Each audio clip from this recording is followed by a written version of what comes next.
Thank you, Mr. Badal. The last time I was at the press conference here, I endorsed the Change Guyana Party, and I mentioned at that time that that the Change Guyana Party is interested to ignite the local economy, to free the private sector, to create jobs, and to return democracy to Guyana. I also outlined a little bit of history going back to 1964 as to the first time we had proportional representation, and that was the time when we lost representation from within the constituencies. And since then, the political parties have taken over, and instead of choosing a representative from within your community, which knows the people in the community, a person who knows the problems of the community, that knows the aspirations of the people in the community, to be able to support them and to provide them with the services they need, that we have lost since 1964. Instead of choosing people to represent us, we were choosing political parties. And then the political parties choose the people to go to Parliament. And those people do not necessarily represent the people of Guyana, and they do not necessarily represent the interest of the communities of Guyana. Guyana is, I think we all know, Guyana is very high on the corruption index. Guyana is very low on the transparency index. We see conflicts of interest everywhere we look. There is no area of calm and tranquility that can be found. We have high murder rates. We have high suicide rates. We have prevalence of spouse abuse, children abuse, rapes, and other forms of violence. Instead of the police being a solution, they are also a source of problem for the people. Hospitals are not capable to provide basic care. Accident victims in Skeldon ends up in Georgetown Public Hospital and either dies on the way or dies waiting for care. Foreign companies come to do business in Guyana. The government offers incentives, but nobody monitors and looks after the interests of the people. I mean, the most recent example we have is the case of Rusal, that has been here for 11 years. And 11 years has obtained in concessions more than $500 million in value. And what do we have in return for it? Nothing. And who was responsible for that? It's allowed to happen. The production sharing agreement with ExxonMobil and others add more to the mix. We built a sugar estate with $200 million and it doesn't work. The same people want to build a hydropower facility for about $1 billion that will not be able to produce electricity in dry weather. And everybody knows of climate change and the risk of severe dry weather in the future. The cost of we have been doing feasibility studies on a fixed link bridge over the Demerara River for over 10 years, and we still don't have a plan, a date, or any feasibility that has been approved. We spent $150 million to renovate our airport when other people have built whole airports from scratch for $50 million. The cost of producing sugar in Guyana is higher than the price you can get for it. We know this 30 years ago, a long time ago. One government closes down the sugar estate because it loses money. Another wants to reopen it without any idea how it can compete in the world market or how it can make money. Every day you see more examples of the same problems. And all of these conditions are as a result of one fundamental problem. That is lack of accountability. If you put me to run the country and you tell me I'm the boss, I can do no wrong. And if you do wrong, nobody can do you anything. You have full immunity. And of course, anyone who carries out your orders, by extension, enjoys the same immunity. That's the kind of constitution we have. And the result of that constitution is what we have in Guyana today. That is a result of that. And because of who we are as a country and who our political leaders are, we picked up a few additional problems along the way, such as racial insecurity, racial discrimination and marginalization, corruption, nepotism, and gross incompetence. Let me be clear. The people who find this constitution unacceptable, the people who find it unacceptable, and the one who suffers from it are the people, not the politicians. Not the politicians in this country. The politicians in this country organize themselves into race groupings. These are closed groups, like a family. You have to be trusted to get in. You have to be like the rest of them. You have to work long and hard to get in. And when you do, you never have to worry about accountability. You enjoy the immunity of the leader. Have you ever seen any members of these groups get fired or expelled? You never hear about that because it's a closed group that looks after themselves. It is from this type of governance we get lack of accountability, racial insecurity, and discrimination, marginalization, corruption, nepotism, and incompetence.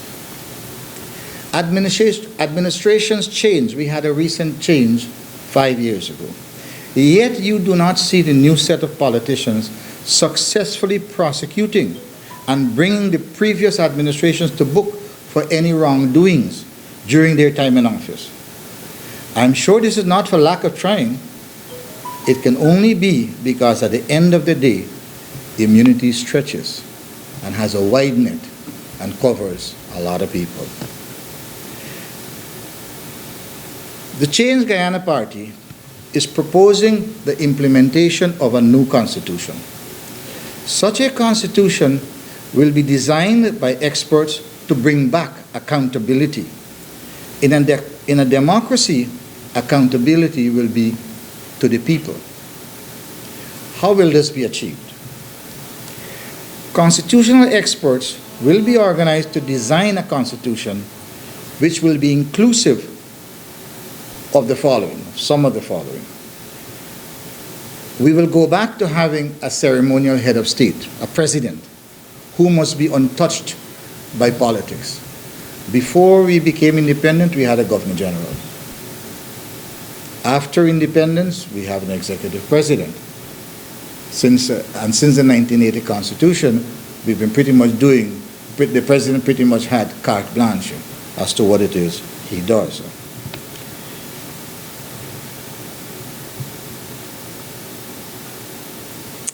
We will go back to a constituency system where the people will decide by majority vote who will represent them in Parliament for each of the districts. Parliament will make laws to govern them. Parliament will make laws to govern the people. Such laws will take into consideration the needs of the people in their constituencies. Parliament will also exercise oversight over the government. Such oversight is intended to ensure that laws are being followed and that the interest of their constituency is paramount. The people choose their representative. Their representative make laws, and their representatives oversight those who are administering those laws. So they are accountable to the people. It is very important to understand the link in such countries. No one will be above the law. The people will have the right to recall any member of Parliament for illegal or unacceptable conduct. Political parties under this constitution will have no role to play in governance or in the oversight of governance. Political parties will just be political parties to support their candidates. The people will decide by majority vote who will head the administration of governance. It's two parts. You have the people who make laws and then the people who govern based on the laws. A prime minister in this case. The prime minister will be expected to recruit competent people to join his cabinet. Members of parliament cannot also be in cabinet. That's a conflict. You can't make laws and administer the same laws that you make. So if you want to become a cabinet member, you have to give up your seat and someone else has to be elected in that position. Members of cabinet must be approved by parliament. Remember, parliament has the representatives of the people. And anybody who becomes a member of cabinet will have to be approved by parliament who has been elected by the people. And here again you go back, accountability to the people. Cabinet implements laws and policies through the public service. Actual governance is conducted by the public service. Members of the public service must be non-political. You must be serving Guyana. You're going to be well paid to serve Guyana, the interests of Guyana and the people that live there. These must all be career positions untouched by politics when governments change. The people must be assured that members of the public service must always act in the best interest of the people and the country. Those who are not prepared to do so must decide to leave the service. Parliament and cabinet shall set up structure for the administration of justice. I was looking at today's paper. Between 9 and 13 years ago, 4 people raped children. And today, after so many years, the case was dismissed. That's not administration of justice. That is not justice. Principles of justice and performance criteria for members of the judiciary must be clearly defined.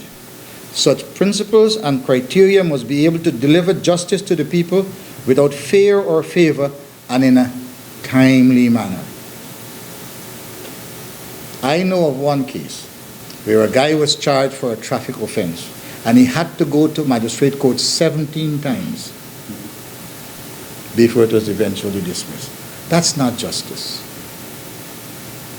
The president, the prime minister, and anyone who is appointed through parliament will be subject to removal by parliament. Parliament represents the people. The Change Guyana Party will have for you a draft of such a constitution before voting day. Such a constitution will return power to the people. Guyana will become a democracy. This will be the beginning to the end of racial politics, racial discrimination, marginalization, corruption, and incompetence. Should the Change Guyana form the next government or hold the balance of power, it will focus all efforts on holding a referendum on a new constitution, and if approved, will then work to have new elections in the shortest possible time under that new constitution. Guyana will become a true democracy. Vote Guyana Change Party to secure a democratic future for Guyana. Vote Change Guyana Party to end incompetence, racial politics, and lack of accountability in governance. Change Guyana Party, the right choice right now.